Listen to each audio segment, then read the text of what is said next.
The money is pouring in for the Trump-Vance ticket. One of the main sources is Silicon Valley billionaires, including Elon Musk, who just pledged to donate $45 million a month to a new pro-Trump super PAC called America PAC.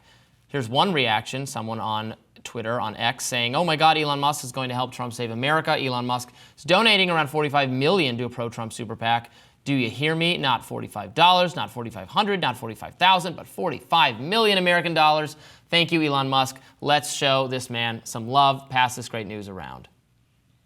The super PAC was created by movers and shakers of the tech world. The Washington Post reported former tech tycoon and now crypto dudes, Cameron and Tyler Winklevoss, reportedly gave $500,000. The total raised so far is more than a whopping $8.5 million, and it's just been reported that tech titan Andreessen Horowitz told staff they are donating to Trump. Back in the day when Facebook and Google were just getting started, Silicon Valley masters were perceived to support left-aligned causes. Tech journalist Jessica Lessin had this to say. Silicon Valley has long been perceived as one of the most liberal, left-leaning places in the world, and now key Valley figures have boosted Vance into a Republican VP candidate and will play a very big role in trying to get Trump reelected. I think the lesson here is that tech wealth and power can be leveraged very effectively, but also that the tech left is going to have a lot of soul-searching and rebuilding to do. So, Robbie, what's going on? Why is there this sharp right turn from the tech bros? So we should keep in mind here that J.D. Vance, who has been picked as Trump's vice president, has some close ties to Andreessen Horowitz, to Peter Thiel, who is the billionaire co-investor in Facebook, came to attention that way, also PayPal. Peter Thiel came out as a supporter of Donald Trump in 2016. He spoke at the RNC. It's notable because he's a gay man, and he spoke about feeling accepted in Trump's version of the Republican Party. In 2020, he did not contribute. He said he thought the race was not winnable for Trump. And now he is funded, so he supported J.D. Vance for office. He also supported Blake Masters, who's the Arizona Senate candidate in 2022, who did not win. I wonder if the Vance pick is primarily designed, or partly designed at least, to bring Peter Thiel back into the fold. It is true that Vance, because of his background in the tech venture capitalist sector, is well liked by a lot of these tech figures, even though at the same time he's very much ideologically has taken a kind of, not an anti-tech, but an anti-big tech. He's called for breaking up tech companies. He supports the work that he's praised Lina Khan, who's the Biden administration FTC leader, who has brought action against countless big tech companies, is a kind of a crusading anti-big tech person. So that's a very interesting turn of events. Elon has been coming around to the right, over the course of time. He started by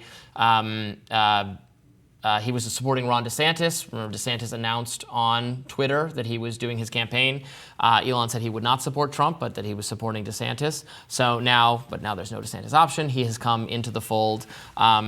You've seen a lot of very wealthy people who I think find Trump distasteful for personal reasons, or at least did in the past, because of January 6th, because of the things he said about shithole countries and immigrants. They found that rhetoric very off-putting, but at the end of the day, they think their economic conditions, the regulation, the state of the economy will be better under Republican leadership. So they're finding ways to overcome any dislike they had of Donald Trump and hope to make a lot of money. I think the tech bros like J.D. Vance because they like the idea of deregulation. I think specifically the tech bros in San Francisco and Silicon Valley are upset with the fact that they have to look at the homeless people that they created. Kate Willett put it really well on Twitter. She wrote, "J.D. Vance and his Teal sponsorship is the most prominent example of one of my standing theories. An underrated contributor to U.S. fascism is literally San Francisco tech guys and their long-standing resentment about having to look at the people they made homeless. I went to San Francisco recently. There's over 8,000 people experiencing homelessness in the city. There's an absurd amount of money in Silicon Valley, and the city is not seeing any of it. The city is in shambles. And so the idea that they can come in and they can make this their tech hub and they can raise rent costs so that the median, not the average, the median rent is $3,375. You cannot afford to live in that city on minimum wage. And that's not pulled up by outliers. This is the median rent cost. That's insane. And so I think the reality that these guys have relied on the deregulation of the financial industry at the hand of Republicans in order to get funding for their startups, which most of the time are vanity projects, is ridiculous. That's why we saw the collapse of Silicon Valley Bank.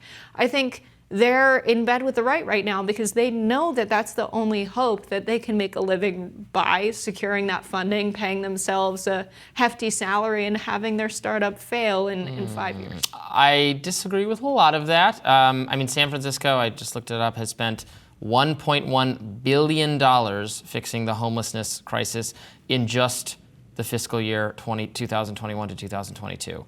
They spent about $3 billion in the years prior.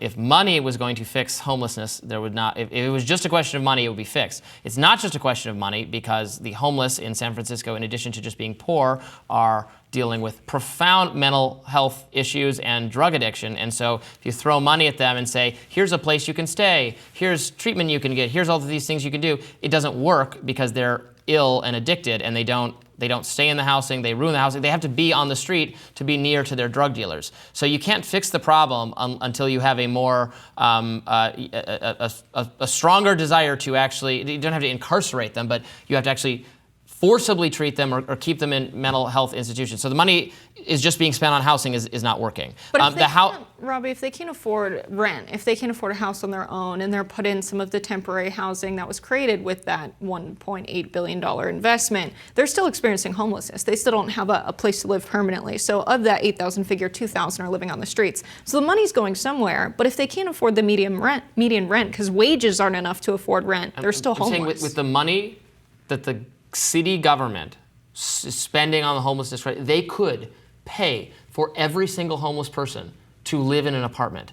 It wouldn't work because the homeless would not stay there. They're choosing to be on the street because they're drug addicted and mentally ill. And until they're treated for that, and it's a difficult thing to treat. If it was easy to treat, we wouldn't have homeless anymore. Yeah, why do you think they're making the decision to choose to be on the street? Because they're addicted to drugs, and the street is where you buy drugs. And you've talked to all 2,000 people living on the streets of San Francisco? No, we've had guests on in the I don't know anything about this, but we've had guests on in the past who have explained that this is the root of the problem of hopelessness. I mean, I can see it in the streets of D.C. The homeless people on the streets of D.C. It's not just that they're poor, it's that they're drug addicted and mentally ill. That's why they scream obscenities at you and occasionally engage in violence. And it's very sad. I want it fixed, but the lack of housing is not a problem. I lived in a building in D.C. where they provided heavily subsidized or free housing to homeless people. What happens time and time again is they wreck the housing and move back onto the street so they can engage in the kind of extreme drug and mental illness behavior that is sad and needs to be fixed. And we're already spending money. We might as well spend this money fixing the actual problem. The housing first strategy, I'm convinced, doesn't work. Of course, there's a lot of hysteria and misinformation around homelessness. The reality is that when the median rent is $3,375 and the minimum wage federally in the United States of America is $7.25. And there are people working for tips, working as waiters. They can't even afford that, even if they're being paid the federal minimum and not the California minimum wage. If they're being paid $15 to $20, they still can't afford rent. You don't have to be mentally ill to understand the math isn't mathing. Well, the rent is unaffordable because there's too much restriction on building more houses. I don't know if you agree with that or not, but I would presume you wouldn't want more houses built, and that could bring down the cost. If there's more houses built, there's extreme restriction, particularly in California. It's like the worst state for this in the nation on where and in what circumstances more housing can be built. And that's what drives up rent.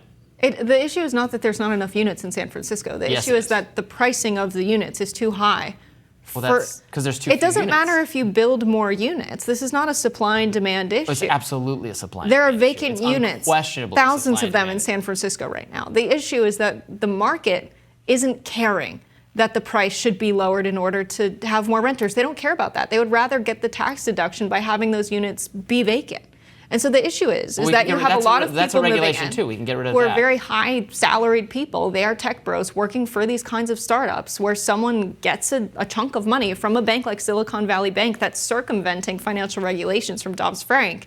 And so now you have these people who are making a high salary to essentially do nothing, to add no value to society. A lot of these startups fail. And so what you have happening is they're able to afford rent. They increase the rent costs in the city. The units are not any better. There's no fewer units available. But what you have is people willing and able to pay a higher price, so they raise the prices to get that cash transfer as landlords. And that's why the prices are because high. there's an artificial now everyone constraint living on in the San supply. Francisco can't afford that. Yeah, the general unaffordability is tied to the incredible artificial constraint on the supply of housing in the state. That's not the homeless problem is a drug addiction problem that needs to be treated that way. But I think we're going to end up debating this many more times on the show to come. So stick around. More Rising right after this.